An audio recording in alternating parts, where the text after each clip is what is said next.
Hey, I'm Alex Radcliffe from Board Game Co, and today I'm reviewing Galen's Games Mint Tin series of 4 games. There are 4 distinct games over here. I'm going to give you a quick overview, slight missing on some of the details, a quick overview of each of the games, as well as my general thoughts on all of them. We have Dice Clash, Verdant Arizona, Monster Mash, which I have upside down, I realize, Heritage Farms, and Monster Mash over here. You see the title of most of them is on the top, but then this one's on the bottom, which always throws me off. Anyways, 4 small Mint Tin series. I'll have a link to the crowdfunding campaign down below, and I should note everything you see here is prototype, rules, and components subject to change. Let's go ahead and start off. I'm going to actually work my way up from my least favorite all the way up to my favorite. We're going to start with Heritage Farms. Heritage Farms is kind of based on the general puzzle. You may have heard this riddle before, but you have a farmer, you have a boat, you have a fox on one side, you have a chicken, you have a fox, a chicken, and an egg, but the fox, a chicken, and the corn. But if the fox is ever alone with the chicken, it'll eat the chicken. If the chicken's ever alone with the corn, it'll eat the corn. So you need the farmer to be with the fox, chicken, and corn in order to stop them from eating each other. But you could move back and forth across the river one step at a time and trying to figure out the puzzle of how to move them across the river. That's basically this game. This game is going to have you having a bunch of locations over here, the river in the middle, and 2 players who are moving back and forth, each round taking a turn, to be able to move to a location, to grab the farmer from that location as well as one good, and then cart them across the river with and go ahead and place them down and activate the abilities or gain the possible ability on whatever token they uncover. You're doing that back and forth, trying to be mindful of 2 things. The first person who's able to achieve having a fox, chicken, and corn on 2 marketplaces will win the game. Or alternatively, the first person to lose three of their goods to eating each other will lose the game. And after every movement, you're going to go ahead and check to see how that happened. Like, did you actually manage to successfully get what you need? Did you possibly leave a fox with a chicken and it ate it? And you're going to be going through that, also utilizing the abilities you have over here. There's also a bunch of extras as well, such as poison, corn, zombie chickens, a few extra advanced modules of the game. But that's the core puzzle of trying to block each other at various locations, go to various spots in the river, utilize things to move or bump other farmers, and trying to take advantage of that little core puzzle back and forth. Now, I will say, we're going to start off a little bit, that's the core idea of the actual game. Again, I'm going to go through general overviews, trying to cover as much as I possibly can in as much in a shorter time frame as possible, and then tell you my thoughts on those games. Heritage Farms is the low point of this series for me. The other games I all enjoyed to a certain extent, some more than others. My favorite one is definitely, we'll cover my favorite one last, and I really enjoy it. But I will say Heritage Farms for me, this one I didn't really enjoy. I felt it had the brain-burnery puzzle of the riddle, but constantly enforced throughout the constant sequence of play. So there is a puzzle here, make no mistake. There is an actual strategic puzzle going on here, but I felt I was constantly just trying to mentally juggle, okay, if I move this here, then that will eat this. If I move this here, that will eat that. It didn't feel like a game so much as a constant reinforcement of certain criteria that to me just didn't feel like overall a fun experience. This may well work for you. This one, the first one, Heritage Farms, unfortunately was not for me. From there, we're going to go into the others over here, although this time, because I managed to set this one up beforehand, we're going to have a little bit of setup and tear down between each of these games, although very little because these games are actually very easy to get set up, torn down, and all of that. We're going to go ahead and dump all this back in the tin, put the lid back on, see how well it fits. This is actually the hardest fit of all of them, and the most work to set up, which is why I did this one first. Well, that's not true. I did it first because I was doing an order of my least to most favorite. But that said, we're going to go ahead and dump everything in here. We're going to cram the lid on. We'll worry about the actual anything else later. We'll leave this here for posterity's sake when we get to the end. Let's go to Monster Mash. Let's actually do Clash Dice. I'm going to use an order, like I said, of what I like the least to most. So, going over here to Clash Dice, I believe it's called Clash Dice, we have Dice Clash. Close enough. Dice Clash over here. This one is basically a 2-player game, and I should note all these games are 2-player games that do have solo modes. In some cases, I've tried the solo mode, but for the most part, it considers if I'm reviewing them as actual 2-player experiences.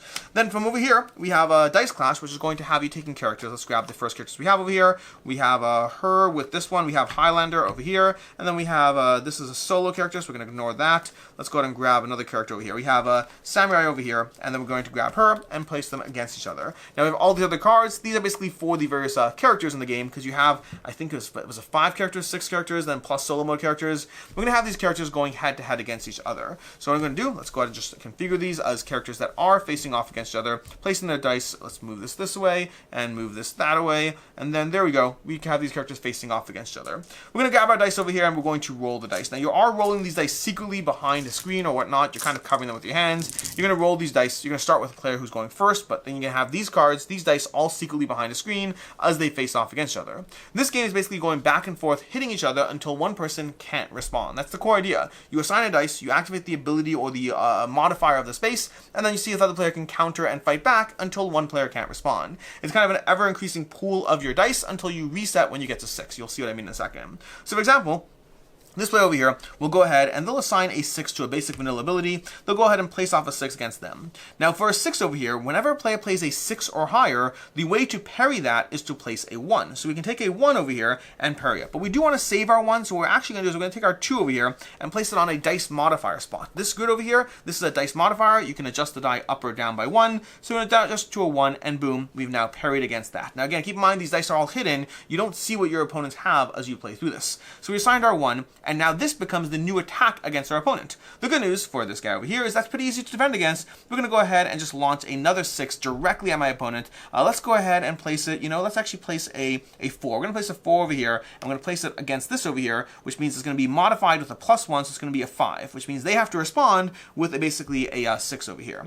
So they're going to go ahead and do so. They'll take a 5, they'll modify it with a +1 defense, and they'll defend against 6, which becomes the new attack, and they now have to place a die, and they do have a 1 over here. They're going to take this 1 and place it down, let's say, on this modified attack, but because this is not an attack placement, that's only just going to be a 1. Whenever you place a dice, it only modifies if it is an attack or defense, otherwise it's reversed. So because it's an attack placement, we're going to go ahead and place that, and then you're going to go ahead and have these over here, these dice, the remaining of the dice in the pool are going to be re-rolled over here. So we place those, that's going to be a little bit of a re-roll. Then you're going back and forth with this attack and parry, going back and forth in the game, trying to effectively, be the first person who the other person can't respond to. Now the two things to note is as you place these dice, you're activating abilities on location, and then white dice are going to force you to re-roll your pool for better or for worse, and red dice activate the abilities of those special characters. Speaking of special characters, once a character dies, they go to their other side over here, at which point they have a new ability, and the first person to attack first or kill the person twice is going to win the game.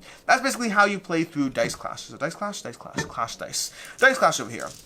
As far as my thoughts on this one, this is a great 2-player pocket game that's relatively affordable, fits in your pocket, and just gives you a fighting game back and forth. I don't think the level of gameplay, as far as if you're looking for something that gives you a strategic puzzle to work through, I don't think this is going to do that for you. But if you are looking for a simple game that's going to give you hey, I have my little mint tin in my pocket and we want a fast little 2-player game, or solo mode, there's a solo mode as well, we're just trying to assign dice, and again, there's not that much of a strategic puzzle here. There's a little bit of mindfulness over when you're going to re-roll your pool, or when you're going to activate certain abilities. But for the most part, it's kind of just placing dice until someone can't respond. I don't think I found this to be a compelling puzzle, but I do think that it's actually a fun game overall. To me, I would give this a 3 out of 5. From there, we go to our next one over here. We're going to go with a Monster Mashup. Monster Mashup over here gives you a bit more to think about, and there's a lot of a mind game of kind of a rock, paper, scissors of how you're going to respond to your opponent in a very challenging and very rewarding, monster clash. So in this game, you are mashing up your monsters. You're going to give players, again, you're going to have your little life pool over here. You're going to have the opposing life pool. You're going to have a scientist that's your mad scientist for the round. And you're going to have a bunch of other scientists we're not using. You have your combat arena card, other scientists, and then just your little player aids. In the game, you're going to take your cards over here. You're going to assign your values over here. Your starting energy is going to be 3. Your starting health is 0. Starting energy 3. Starting health of 0. And then you have the various dice each player has over here, as well as a round card, which says right now we're fighting in Arena 1. But then past that, each player has a deck of cards, which are going to represent the various monster mashups that they're going through. Players are going to go ahead and draw the top 3 cards of the deck, and then they're going to create a monster combination. I'm going to go ahead and go with Terra Iggy over here, okay? I'm going to go with Terra Iggy, which is going to be whenever I have more life, if I have more life than my opponent, I'm going to gain 2 energy when my opponent rerolls. And I start with 4 life over here, so over here, and I get 4 more energy, jumping to 7 energy. The creation you build is both the monster, but also defines your health, your energy, as well as your special power, and then your speed, which we'll talk more about those shortly. This guy's going to draw 3 cards as well, and let's say they went ahead and they have this card over here, they have the shark over here, and then they'll use for the other side, they'll do the Shark Pine. The Ultra Pine over here is going to be their creature, and they're going to have 5 health. They're going to gain 3 energy from their starting 3, and then we're going to go ahead and roll dice back and forth. Now, once you've built your monster, and keep in mind the goal here is to win 3 fights over here, so you want to win 3 fights. Whoever wins 3 fights first wins the game. What you're going to do is you're going to go ahead and roll your basic dice. This is your energy die, which we'll talk more about soon. We're going to roll your basic dice over here and see who gets, let's see right now, we have, I think that was a 2 and a 3, but I could be wrong. We have a 2 and a 3 and a 5 and a 4, so the lower value gets to first decide if they want to reroll. It costs 1 energy to reroll both dice, or 2 energy to reroll 1 dice. We're going to pay 1 energy, going down to 5. We're going to roll both dice because we're trying to get better roll. A 4 and a 3 is a slightly better result. I think we're going to, well, we'll see right now. Now it's time for them to see if they want to reroll. They're going to choose to pass on rerolling. I'm going to choose to pass on rerolling as well, but maybe that's a mistake. You know what? Maybe it's a mistake. We're going to pay 1 energy to reroll. We're going to see how good we can get over here. There we go. We got a 3 and a 4, exactly the same. Does not help me at all. Now, basically, you're also going to have player abilities, which I'm not going to focus on these right now, but these will give you additional things to do.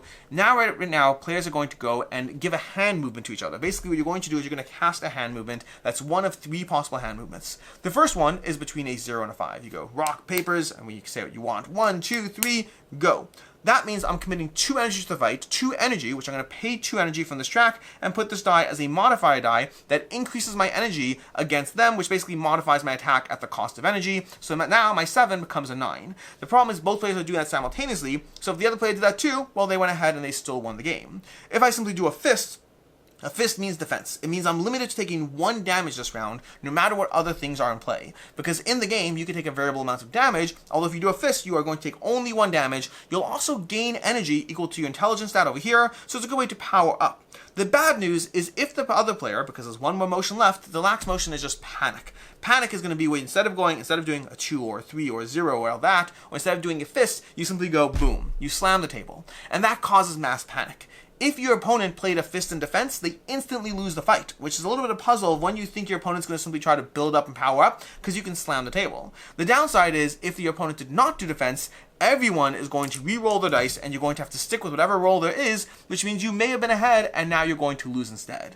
So that's basically the core idea. After you deal damage, you're going to move to the next arena, which has a 2 damage arena, then a 3 damage arena. Basically, the fight's escalating as you go through it, until eventually someone takes down an opponent, at which point you build new monsters, rinse and repeat until someone has gotten 3 monster heads. That's the core idea of the game. Oh, and then you also have your abilities, which also, when you lose a fight, you power up your ability. When you win a fight, you go back to your basic side in the game. That is how you play Monster Mashup.